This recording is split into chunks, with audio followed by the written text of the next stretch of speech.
Welcome to the Lodge. You've accessed the Lodgecast experience. Warning, warning, dangerous spoilers ahead. Enjoy.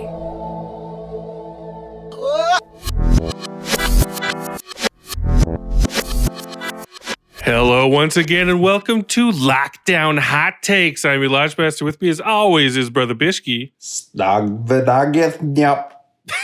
And Brother Lucas. There are no friends at twilight time. Oh my God. We have a movie to talk about that has had such a fraught release unto the cinematic world. We are talking, of course, about Christopher Nolan, Saint Christopher Nolan's Tenet. It's finally here. When did this even come out, technically? Like months and months and months ago, right? Yeah, this is a sad story because had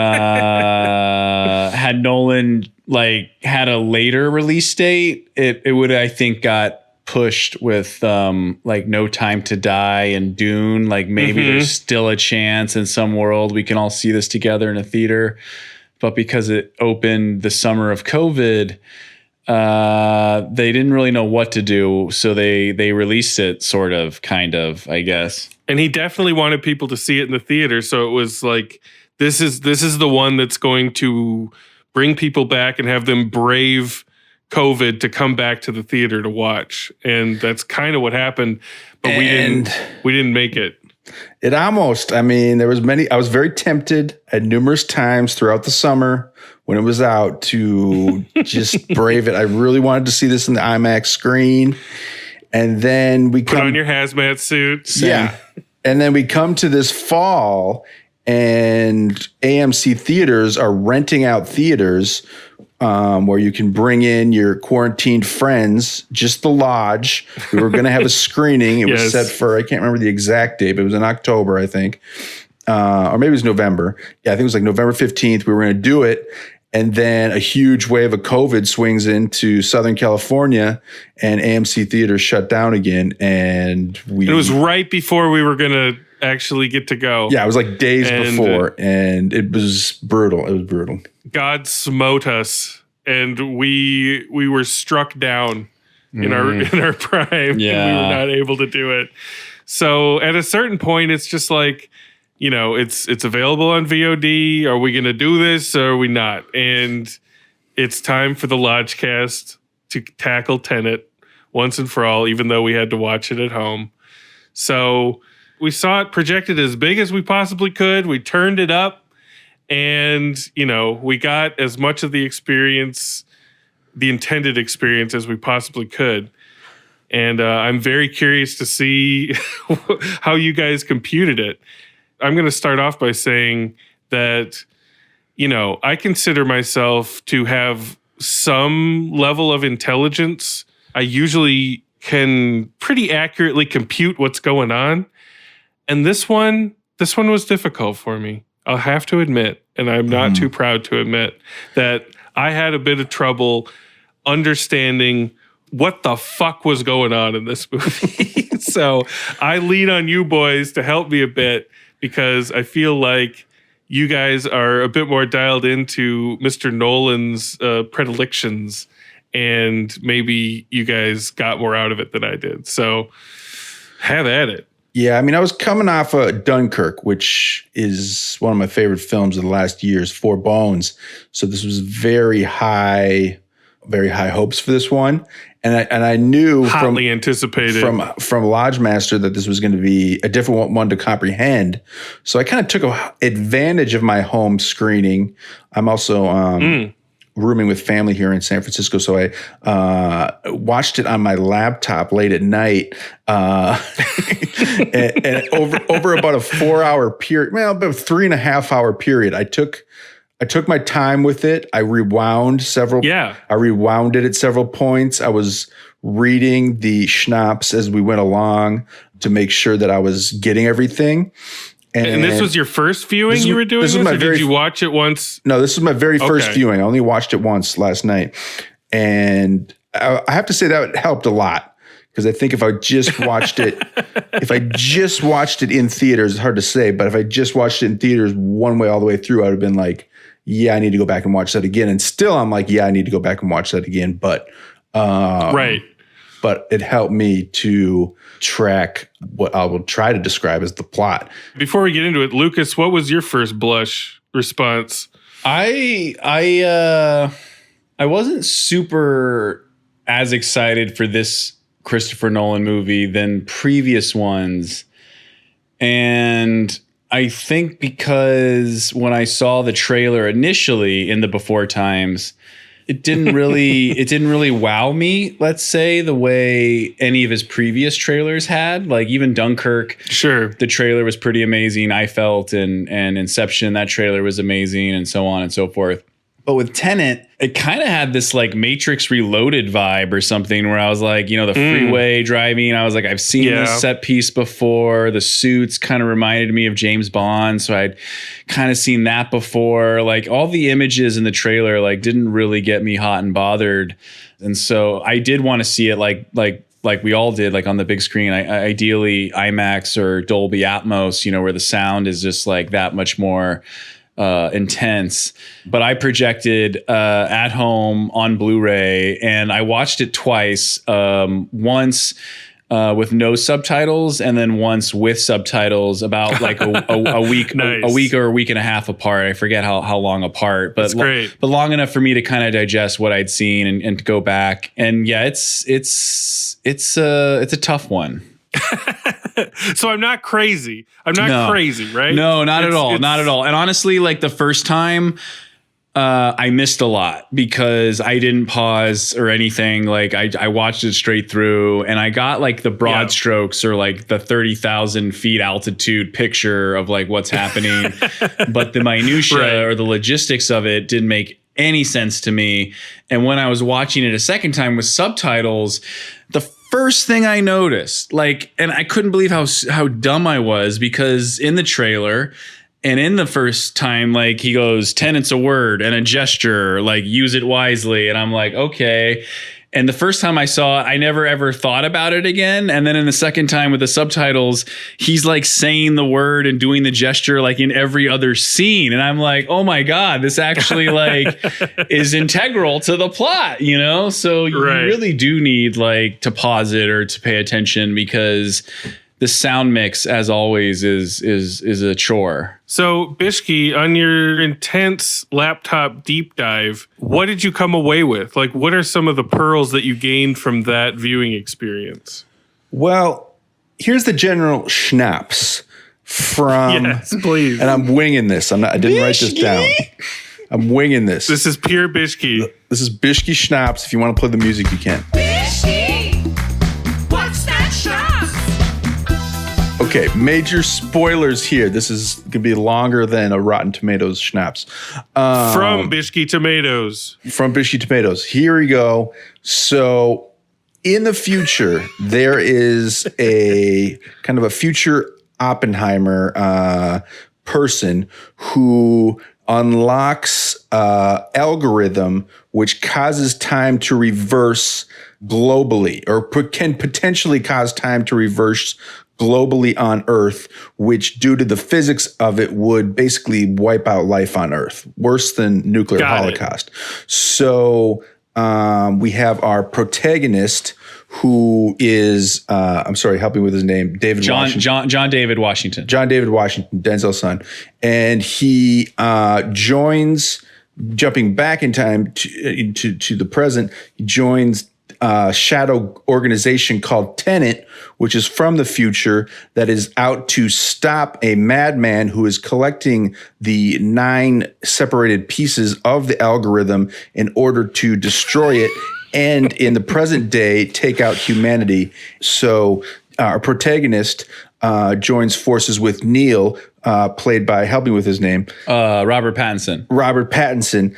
And they together are slowly approaching the Russian oligarch named Andrei Sator, played by Sir Kenneth Branagh. And they are trying to figure out a way to prevent him from once they realize that he is going to detonate this algorithm and send time backwards and kill humanity. They are trying to prevent this from happening in the present moment.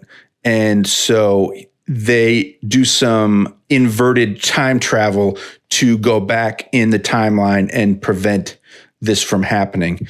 That's my schnapps. It's very, I don't know if you follow any of that. It's flawless. Okay. I've seen the movie and I followed about half of it. Okay. So basically, what's getting the butts in the seats really is all the cool reverse shit that Nolan has served up for us. So that means, hand-to-hand combat backwards looks ridiculous, but it's also kind of cool. It's amazing. And cars driving backwards on the freeway and all sorts of cool backwards shit. You're there for that, but the plot to me felt like he's building like a Rube Goldberg machine that fills up like his whole palatial estate just to pour like a half glass of orange juice. Like, it was so complex for what I feel I was left with that it just seemed like so much sound and fury signifying I don't really know what, Like, it just seemed like a math equation that he was doing to entertain himself. You know what's fucked up is I didn't even know there was an algorithm until I watched it a second time with the subtitles. Like, I thought watching it the first time, there was a MacGuffin. There was like an actual flux capacitor that they were like running around with in this like little orange Pelican case or something. Yeah. That was like the battery or the floppy disk, if you will, that they stuck in the TSA body scan machine. That's like this revolving kind of cylinder elevator that like spins you from left to right or right to left or something. But like to hear Debicki lay it out like that is a first, because like Nolan doesn't even do a good job of explaining it. And he has a lot of scenes where people are explaining shit. Like, they don't show you anything, but they tell you everything, And it's like, I don't know what I'm supposed to make of this, because what they're talking about is fucking ludicrous. So, Debicki, what, with your stopping and starting, like, were you following the plot? Like, were you invested in the plot? Like, what was that experience like? I would say through the first half, I was following it. I would say it felt like Christopher Nolan doing James Bond kind of, because there's not a lot of backward stuff going on in the first half of the movie. It's mostly chronological and him trying to get closer to the Kenneth Branagh villain.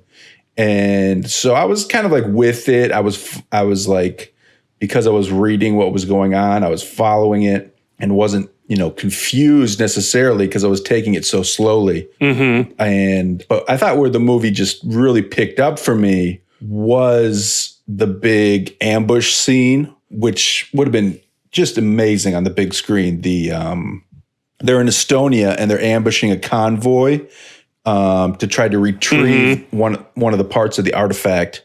And that's where all the inversion stuff starts to happen. And they go on to a scene with Kenneth Branagh inverted in the turnstile, which is the thing in the Freeport, which sends you basically backwards through time, but not like back in time, like Back to the Future, more like you're living time in reverse and you're walking through time. You're going backwards in time. Which I think is incredible. I've never seen it before on film. I think it's an amazing visual idea. Like, it just works visually. It's confused. It's kind of confusing, but it's kind of like, I compare it to like, I listened to the audiobook of Stephen Hawking's like A Brief History of Time. And you're like, every once in a while, you pick up like, okay, that's what's going on, or this is what's going on. Like, you're just like, the physics of it is crazy, but it really is like a mind bender. And I don't know. I just thought the movie really picked up at that point, and I was kind of with it for pretty much the rest of the way, like in terms of the action and the inversion of the action. I was kind of the opposite, where like the first half, like the first hour, I was totally with it, even though, I didn't really know what was going on or what it was about. But then as soon as Kenneth Branagh showed up, I was like, oh man, like this is what it is. And then like that whole story, I was just like rolling my eyes at it kind of. I was like, so that's just like the movie. You were going forward. Bishke was going backwards through the beginning, and then you flipped. Yes. We inverted. You flipped at that key. You inverted at that key moment. Each of our own viewing experiences had a different entropy or whatever. Yeah. And I was just flatlined through the middle of the whole thing. Yeah. Like I agree. Like it's a brilliant concept, and when there were those pops of like, oh shit, I get what's going on, it is great. But like for me personally, like I would need some sort of more down to earth plot going on. Like, oh, maybe they're robbing a bank or something, and they're gonna do it backwards. Like something just a little more of a nugget that I can grasp, because this is all just a labyrinth being built inside Nolan's head, and I don't really have tickets to that yet. Maybe I need to see it 3 more times to fully get it. But if I'm just sitting down to watch a movie like one time and it's this dense, like it's tough to get excited about, for me anyway. Yeah, no, I think the footnotes definitely help. Like I just had Wikipedia open the whole time and I was reading step by step, and then I would rewind any conversations like, but it's like, I didn't experience the movie, I guess, like normally the first time. So, right. I mean, look, if you like, when I watched it the first time, I mean, the notes that I wrote down, because I do have like a little bit of notes, was like, there's no dead air. Right. He swamps you with wall to wall action and score, and the dialogue is real. Like there is no ADR. Like it's all production sound, because you can't hear a fucking word anyone is saying. It's true. Like even when they're not wearing gas masks, like you were like, wait, what are they saying? And then like, you're just getting gists of it. Like the gist, like Bishke said with The History of Time, like eventually things come into play where you're like, oh, they're talking about Kenneth Branagh, Sator, or whatever, or they're talking about somebody else that we haven't seen or met yet, but they wrote the algorithm or whatever. And yeah, basically Nolan doesn't give you any time to think. Like he wants you to, and it's like 2.5 hours. Oh man. Straight. See, that's the other problem is like when I was watching it the first time, I remember I was thinking like when the plane blew up in the hangar, I was like, oh, this is it. Like this is the climax. This is the end. And then I like checked the runtime and I'm like, oh fuck, I have like another hour or like an hour and a half or something. And I was like, holy shit. Because by 2 hours and 8 minutes, because when I watched it the second time, I had partaken in some THC strawberry syrup. No way. And when like the second time when I got like to the 2 hour point, I was ready to give up. I was like, I can't. I have 25 more minutes. Like I'm like trying to like stay focused, but there's just so much going on, and the performances that you have are very matter of fact, casual. Yeah. You could almost call them table read performances because they're so lackadaisical and they're so loose that they're like telling you all this shit. And you're like, if you're not paying attention, again, you're lost. Like you're totally, totally lost. You have to be totally locked in to even stand half a chance at this. And, like maybe that was part of the method to the madness. He's like, I'm going to make people come back to the theater 3 times. That's how we're going to save the theater business. It just so happened that COVID had different ideas. But the idea that like to even grasp the movie, you need to see it twice minimum is pretty incredible in this day and age. Yeah. So, and he sets it up to, I feel like Bishke said, this is his James Bond franchise, and there's going to be more movies with the protagonist. Like, I don't know if it'll be a continuation of Tenet or inversion technology, but like I see these like mercenaries saving the world. Because there's a line where Robert Pattinson is like, we saved the world, what could have almost been, or whatever. There's like a line that kind of sums up what they do as an organization. And it's much bigger than we know, because we only see like, you know, the guy on the boat that like tells them the secret handshake like thing. Right. Which again is kind of casual the way he does it. Yeah. That's all So I know. Be careful. It'll open the right doors and some of the wrong ones. And that's it. And it's like, all right. I mean, I guess I will see it again someday. Yeah. I'm going to see it on the big screen. I vow. I will go back to a theater to see this, because I know like Warner Brothers will have to re-release it just to make amends, you know, like they have to see it the way it was meant to be seen, type marketing. Like I'll go see it in a theater for sure. Bishki, any other thoughts on this film? I mean, most of it was just me trying to make sense of it. I mean, I guess, you know, Christopher Nolan, I mean, directorially, like visually, it's amazing, like all of his films. As always. Yeah, there's definitely, you know, Terminator / Back to the Future, time travel paradoxes that are going on all over the place. That there was even a Terminator 2 callback, I thought, like where he's fighting himself in this like weird warehouse kind of hallway. It was like the two Terminators fighting in that same kind of hallway, you know, like aesthetically. Yeah. I guess I kind of would recommend, if you're just going to be watching it at home, like, you know, take your time with it. Like try to like, I just recommended the way I did it. I did it in like 4 hours and just tried to understand as much as I could. Cause I was like, well, I'm sitting on my laptop. Might as well pause it and try to figure out what the hell's going on. And somewhere in a far off place, Christopher Nolan weeps because he knows you're watching it on a fucking laptop. Man. At least it wasn't your iPhone, you know? Yeah, no, I wouldn't do it. I wouldn't do it that disservice. I'm going to dive deep into like the Wikipedia of the synopsis, because I was staying away from all that until I saw it a second time, because I wanted to see how smart I was as a viewer if I could like piece all this together. Because the first time I watched it, it was really hard for me to figure out what the two stories had to do with each other, like the Kenneth Branagh bad marriage custody battle. And then the protagonist, you know, John David Washington's, you know, globetrotting adventure.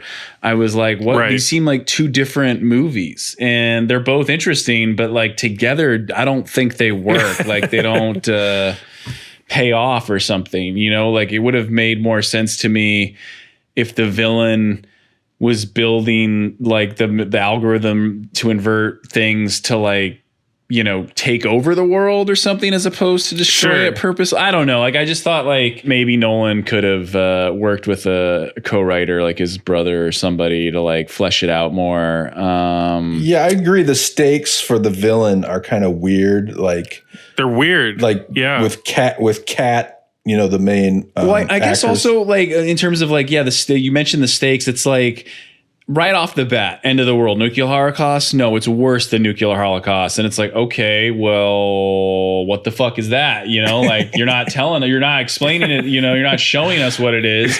And then as things are happening, like when she's like, my husband's going to kill himself. Well, do you know when he would do it? Well, we had this like really nice day on a boat. Like, you know, like maybe he'll do it that day. And it's like, okay. And we spilled some raspberries. I know, but I still don't feel the tension or the stakes. Like there's no giant wave of water about to like crush the city, or there's no like gamma ray like heating it up or whatever it is. It's like you never are worried that the world's gonna end, you know, Armageddon end. Like I don't know. Like I wish there might. It feels super hypothetical, and you're like, are these people all just like, are they all insane, or is this really gonna happen? You know, like. The stakes don't hit home for you because it's all just adrift in this weird world. Honestly, I think it's because Nolan doesn't set up the concept or the idea in a very traditional way, which would be ordinary world. He's a really cool SWAT team guy, international, whatever. and his boss is like, what do you know about Tenet? And he's like, what are you talking about? And he was like, okay. So now I'm going to tell you what it is. And then he explains it. Now you're going to go on this mission. He goes on the mission. all of a sudden bullets are going backwards. What the fuck is happening? And then like, you know, you explain what's happening while it's happening. Like it's exposition as ammunition. Right. It's like dramatized. Then you get into like, yeah, the Kenneth Branagh of it all. And hopefully the Kenneth Branagh story is better than him just being like a Vladimir Putin misogynist who kicks a woman while she's down. Like, what the fuck, dude? Like, that's not 2020 compliant. And like, it's just lazy. It's just the laziest, most boring, trite shit you've ever seen, and it just does not fly today. Like it should. Kenneth Branagh could have used a mechanical spider from Wild West in this Dude, one. put her like like in a chair and drop like a scorpion on her or something. Like make it a little interesting. Like don't just have him like take his belt off and threaten her with it menacingly. It's so stale. It's just like, oh my God. Like he's practically twirling his mustache, you know? Which I think he does in Wild West. Let's go to them reverse time bones.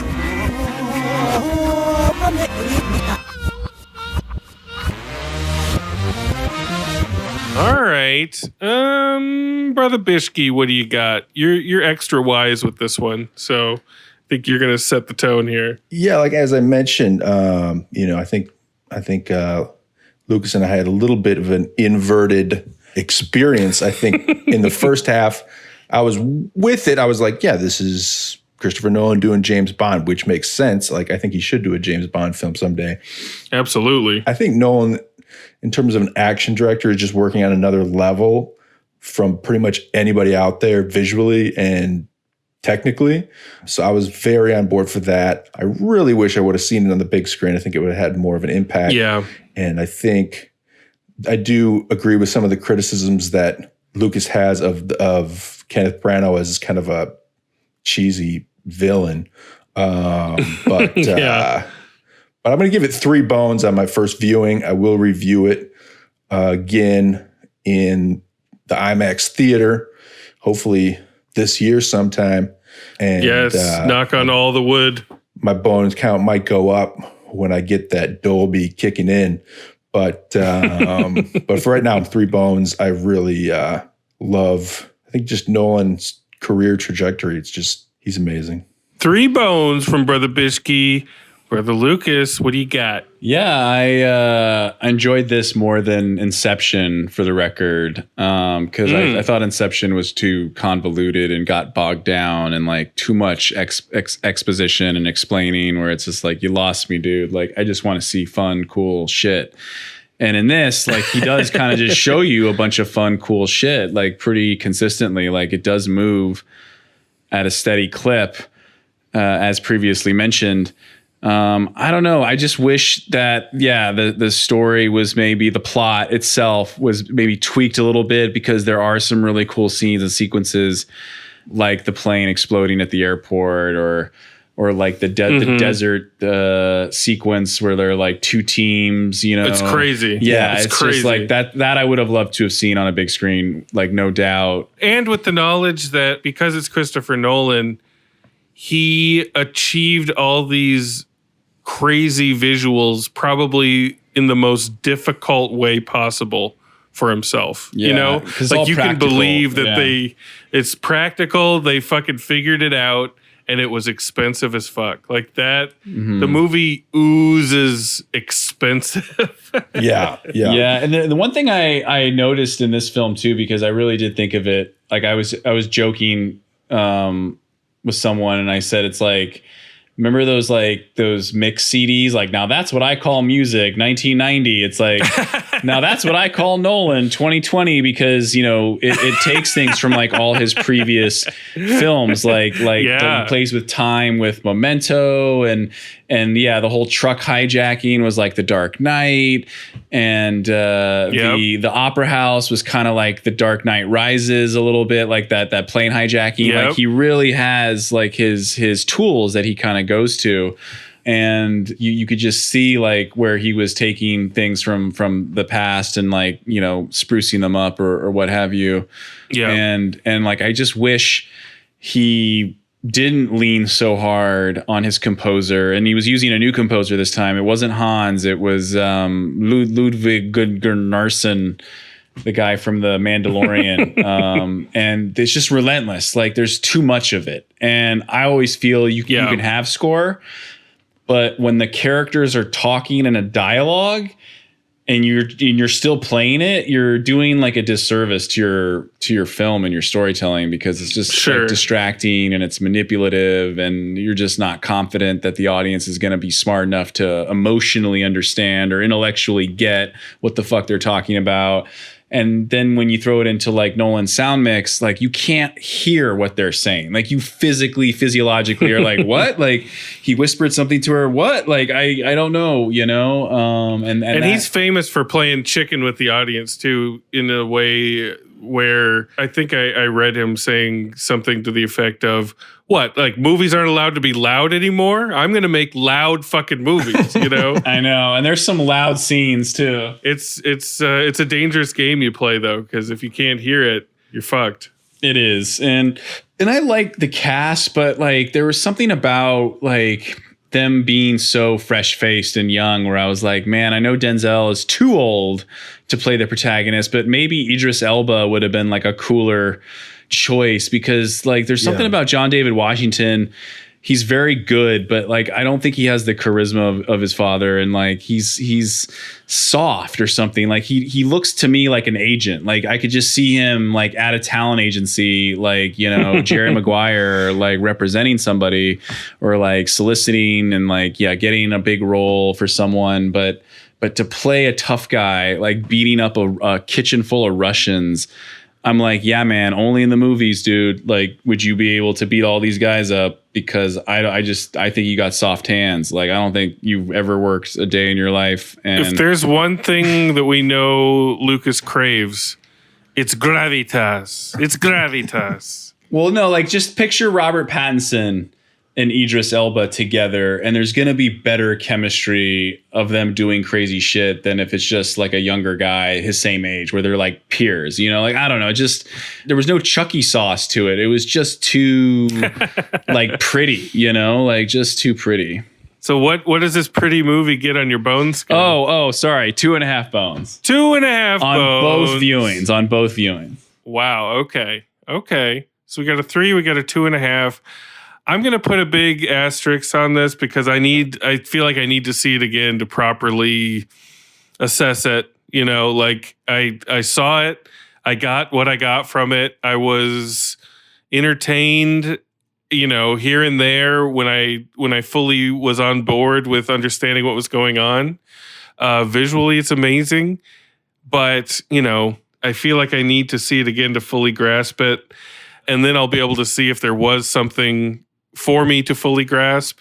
But as it is, on an enjoyment level, I'm at like 2 bones. So the impeccable visual style of it and the crazy stunt work bring it up to 2.5 for me, with an asterisk. We could go higher later. If we do bone adjustments in the future, this one might be on my list of what I'm looking to adjust. So The bone adjustment cast. we keep talking about it. We got to actually do it one of these days. Yeah. We got to visit the podcast chiropractor and adjust some of our bones, because I would love to revisit some of what we've done. And Lodgemaster, can I give one shout out? Absolutely, sir. Matt's Movie Lodge, our group of ragtag lodgers, has set up a Jiffy account. And yes. And we've included some movies that we've lodge casted. I have, as a Christmas gift to the lodge, created GIFs or GIFs, however you wish to pronounce it. It's debatable. But I've created over 150 of these, and also movies that we've screened at the lodge, and we just want to share it with our Lodgecast listeners. Yes. If they go to jiffy.com, that if you don't know of the site, it's very popular, GIPHY.com/channel/Matt's Movie Lodge. And if you access that in a browser, either on your smartphone or on a desktop computer, you will be allowed to view, share, and post to your friends all the funny GIFs that we have collected over our years of viewing films together as a movie lodge. And I'm telling you, these are the dankest, the rarest. Nobody you know is going to have these. So this is a key into a secret room with just golden moments that you can drop into your text convos. You can hit people up. They won't see it coming. And you're going to be the belle of the gift ball with these. Yeah. I guarantee it. We got Salad Dragons. We got Marwin. We got tons of Raydon Chong. We got all sorts of Christopher Walken. Lots of good ones of him. Yeah, he's definitely one of our figureheads. And most importantly, we've got the Love and Light GIF. Yeah, the very first GIF is Love and Light. So check them out and just blow your friends' minds with them. And you're welcome. Love and Light, guys. Tenet was a weird one, but we got through it. We'll see what old Nolan gets up to next. Maybe he'll make a COVID movie next. Light and love. I know I let you tell me what to do. You were confident you knew best. Now things aren't working like you want them to. Your confidence is what I detest. You got me looking up high. You got me searching down low. You got me, I know you know. You got me jerking back and forth.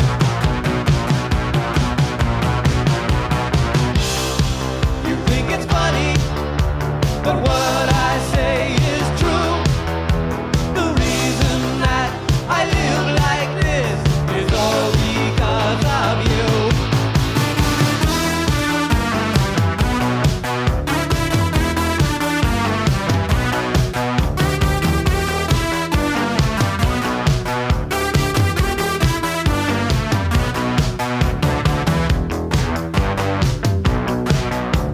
You got me looking up high. You got me searching down low. You got me, I know you know. You got me jerking back and forth.